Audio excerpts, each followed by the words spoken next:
talking about the Durham Report. Let's just start with, what was your takeaway from it? Well, it's get Trump too.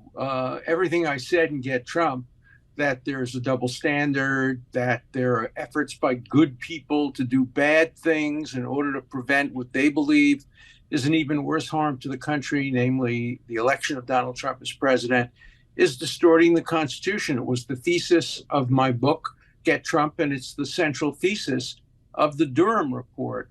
What the Durham Report shows is that there was an absolute double standard, that they had far more evidence to go after Hillary Clinton, who I voted for and who's my friend, who I supported and who I contributed to. But the report says there was far more objective, verified intelligence to open up an investigation of Hillary Clinton than there was to open up an investigation of Donald Trump. But that people in the FBI and other agencies of government saw the evidence through the prism of bias against Trump and in favor of Clinton. And it wasn't only partisan bias. There were Republicans as well who were very concerned, and I understand why, very concerned that if Trump were elected, it would harm the national security of the United States. And so they were prepared to stretch the law, stretch the facts, stretch the Constitution, and do whatever it took to do what they believed was the right thing, namely make sure that Trump was not elected president. Were you surprised by any of the revelations? I mean, it's an exhaustive report, and to your point, there are, essentially a lot of allegations of Machiavellian behavior. What surprised you?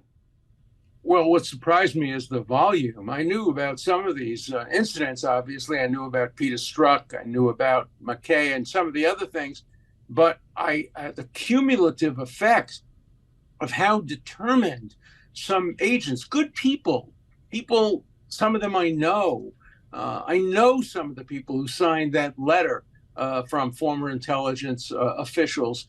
These are good, decent people. But as Justice Brandeis said 100 years ago, the greatest dangers to liberty lurk in people of goodwill, well-intentioned, zealous, but without understanding.